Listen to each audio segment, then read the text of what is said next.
something in the water in cola. Ay, ay. There's something in the water in cola. You won't like this song, but it do not matter. Shorty, Jackie Chance at 80, I did it 2 times fast. By the time I got up north, I was 2 times black. Funny story about these chains, I had to shoot my master. Flexing, I'm violent. Sit hot up with Tama. Summon the Sama pulled up in a Honda with the mothers as broke as the bundles inside him. Said, here, turkey, I ain't got no ear for all that shucking and jiving. Okay, you're rapping like Andre 3000. I'm gonna need you to be yourself now. Past this potence of purity, just a till. 21. Vampire like I'm in tandem with the pill juice. All that talking about the instrument in my fist. Bet my point crunch harder in your head than some chips. And salsaritas, we just all the divas. She got margaritas. I pushed up on her keister this time last year. Was sipping bleach out the beaker. Okay, all right, you're getting a little bit dark, so just lighten up, please. It's your boy, it's like what's a boy? Pills and aluminum I am using, dipping a cigarette and I've been oozing, trying to get lit, my boy. 9, home in the wave Van Axel, popping 10, like Day Axel. Codeine in the mind for the mono and slapstick, not monosyllabic. I pro the bun of colloquialisms and ad-libs. Got it bad. You as visible as average. I do to a Malibu with Malali with acting, hijack and smash. I had the IMDb bro, like a sad. To my advantage, provide no damage. Italian Havana, ginger my antics. Print code budget tell 25. This is Will Nunziata, New York City-based director and creator of theater, television, and film. And today I am thrilled to be speaking with the acclaimed artist, YOPP. Hello, YOPP, how are you? I'm great, How are you? YOPP, I'm doing so much better now that I'm speaking with you. And I'm so excited the audience got a little sneak peek of your incredible talent with your tune, Lurky. Talk to me a little bit about the impetus for that song. Yeah, it's, I think I kind of find my artistic space in some like really weird references. So I kind of tried to just make a song with as many obscure references, just kind of delivered in a few really weird, quirky ways. I just kind of made it rhyme, and that was pretty much it. You're a funny dude. Have you ever been told that? Yeah, I think I'm you have like a good voted funny. You have a good sense of humor and a good sense of play about you. It's like it's important. It's almost like the little kid and you never left. And you know, I love talking with artists that have that sense of play because they're usually my favorite artists. Right. Thank you. Yep, I'm curious. Where were you born and when did you realize that you loved music? So I was born in Philadelphia. I want to say maybe at a very early age. I think everybody kind of grows up liking the music that their parents play. But I kind of grew up on NSYNC and Backstreet Boys and Hanson and all of that stuff, and just a lot of Radio Disney. And that I just love that you're admitting this, because I love that you're admitting this right now, because I don't think people like to just admit the effing truth.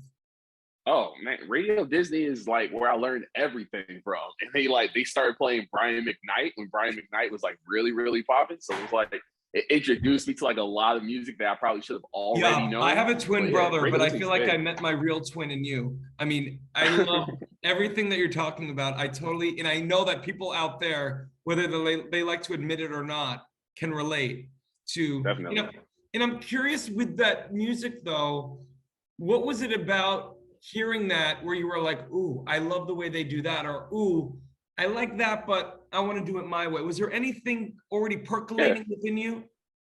I think I'm just a really big fan and like historian of like point of reference. So my biggest thing is finding things that artists do that's similar, or where I can see that they got their influence from something else, and like kind of tying that together is like a big thing of like my musicianship. So I do it a lot in my music, and I kind of hide stuff that I've seen other people do in what I do, and I kind of like leave it as like clues for people to find like much later on, or hopefully in the moment. That's like how you get famous. That's how you get successful. But yeah. No, I love these little Easter eggs, dare I call them, that you kind of lay. Whether or not people will get it or not, there are going to be big books written about you one day, YOPP, where you're like, oh, but you know, hopefully when you deep dive into this lyric, or you know, when you really reference it, you know what I mean? When they do those kind of behind the music. Yeah, yeah, I'm big on those things. Me too, my friend. Well, listen, Yop, look, at these past 18 months have been tough for all humans, especially artists. I'm curious what you were able to do during this time that not only kept your creative juices flowing, but can you give us like a little bit of a sneak peek of what you were what you worked on? Yeah, yeah. So over the past 18 months, I've sort of revised an initial project that I was working on to kind of change it to something else. This tape that I am wrapping up, I think I'm just working on editing some vocals. It's going to be dedicated to all of the people that I do my music for. So I've revamped just having a simple album that kind of just goes to a lot of my personal experiences, and I've revamped it to making it. This time has kind of given us a reason to kind of do things for people and recognize our relationships that we do have with the people that we know and like the people that we respect and the people that we admire. So this entire tape is like comprised of, I have a song called For Nizzy, which is a friend that I recently lost. So everything is for someone. So it's like for Nizzy, for Dro, Young Dro, my favorite artist of all time. But everything is like a dedication. And it's kind of, it's changed my mindset to kind of make more songs that are based in dedicating to someone that I really respect or someone that I really, really admire. So I'm going to make that a continuous series for me. Even if it's not an entire tape, there's definitely going to be songs that are dedicated to certain people that I feel like I want to give them their flowers, whether they're musicians or just people that I respect and admire. Yep, I love that. I mean, look, you're obviously a man of the planet who has not only done the work as an artist, but on themselves, so much so to truly realize, and please correct me if I'm wrong, but when I look at you and hear your stuff, I'm listening and talking with a vessel, someone who truly believes that they've been giving talents to give away. And I think it takes a good amount of work to do on yourself, with yourself, to live in that gratitude, to do something like what you're doing, which is essentially like letters of love and gratitude to your teachers, to your inspirations, to your friends, to your family. Yeah, it's big. I think we do it.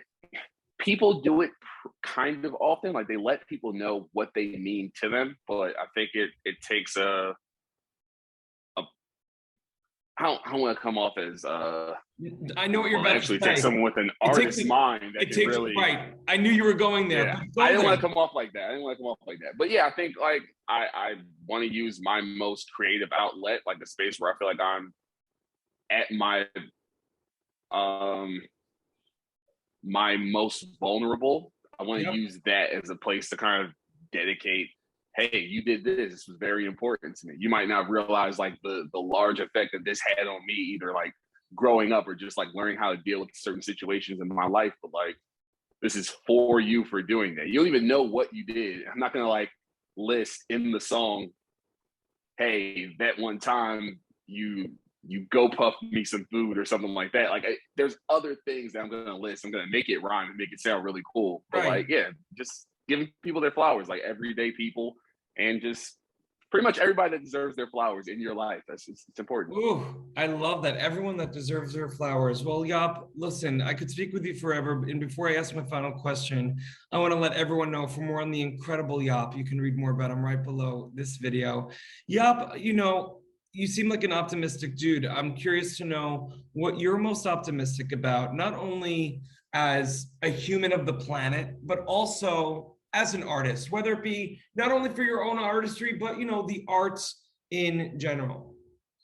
My favorite thing that's like kind of been guiding me, even like over like the past 3 years, is every single day it's proven that there are no rules. Like, of course, there are like algorithms that people follow. There are like methods to success, but there's flaws in every single method, and everything isn't going to work for every single person. So it's kind of, I can equate this to like finding a new job if like you want to work a different job. Like there's no rules, there's nothing that can keep you from doing anything. Like I feel like as kids we were always told like, yeah, if you believe you can achieve your dreams, like all the other like the corny stuff that they put on posters when we would like walk through the hallways. But every single day there's a different industry where it's proven that there are no rules. Like you can do whatever you want. There's an audience for everybody. Like the biggest thing is just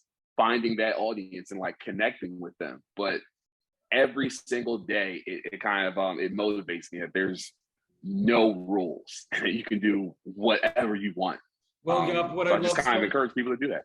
and what I love so much about what you're talking about, and what I love so much about what the creators of FENIX have done, is that they've created a safe space for artists to connect not only with other artists, but with their fans in a safe space to extend their audience, not only in the country, but around the world. So listen, I'm so happy that you're on board FENIX, and I'm excited that we're now connected as well. For sure.